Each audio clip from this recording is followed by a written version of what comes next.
സുധാകരൻ സതീശൻ പോര് വീണ്ടും കടുക്കുകയാണ്.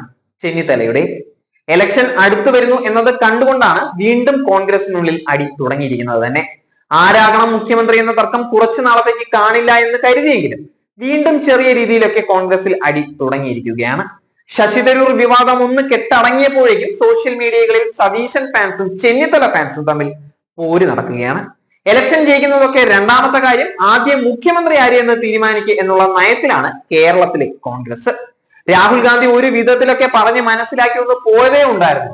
അപ്പോഴേക്കും വീണ്ടും ആരാകണം മുഖ്യമന്ത്രി എന്നുള്ള തർക്കം വന്നിരിക്കുകയാണ്. ഇപ്പോൾ സുധാകരനെ KPCC പ്രസിഡന്റ് സ്ഥാനത്ത് നിന്ന് മാറ്റാനുള്ള ആവശ്യവും സതീശൻ പക്ഷം ഉന്നയിച്ചു കൊണ്ടേയിരിക്കുകയാണ്.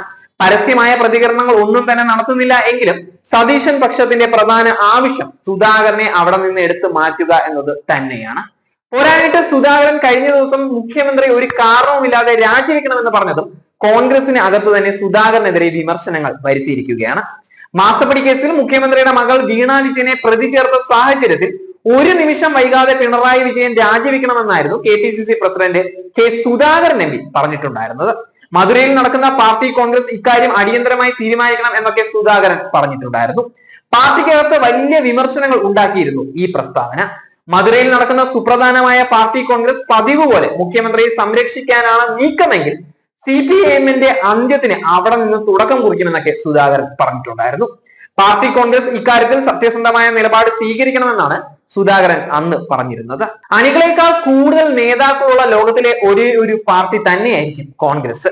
അങ്ങനെയാണ് കോൺഗ്രസിന്റെ ഒരു ഘടന തന്നെ. കേരളത്തിലെ കോൺഗ്രസ് ആണെങ്കിൽ പ്രത്യേകിച്ച് ഒന്നും പറയേണ്ട കാര്യവുമില്ല. അടുത്തിടെ നടന്ന 3 ഉപതെരഞ്ഞെടുപ്പുകളിൽ ഉണ്ടായ വിധിയെഴുത്തിൽ LDF സർക്കാരിന് എതിരായ ജനവികാരമല്ല എന്ന് നേരിട്ട് അനുഭവിച്ചിട്ടും അടുത്ത ഇലക്ഷനിൽ ജയിക്കും എന്നുള്ള ശുഭാപ്തി വിശ്വാസത്തിലാണ് കോൺഗ്രസുകാർ നടക്കുന്നത് തന്നെ. ഇന്ത്യയിൽ വേറെ എവിടെയെങ്കിലും ഒക്കെ ജയിക്കുമെന്നായിരിക്കും ഏതെങ്കിലും ഒരു കൈനോട്ടക്കാരൻ പറഞ്ഞിട്ടുണ്ടായിരുന്നത്. എന്നാൽ അത് കേരളത്തിലായിരിക്കും എന്ന് കരുതി ഇവിടത്തെ കോൺഗ്രസുകാർ സന്തോഷിച്ച് നടക്കുകയാണ്.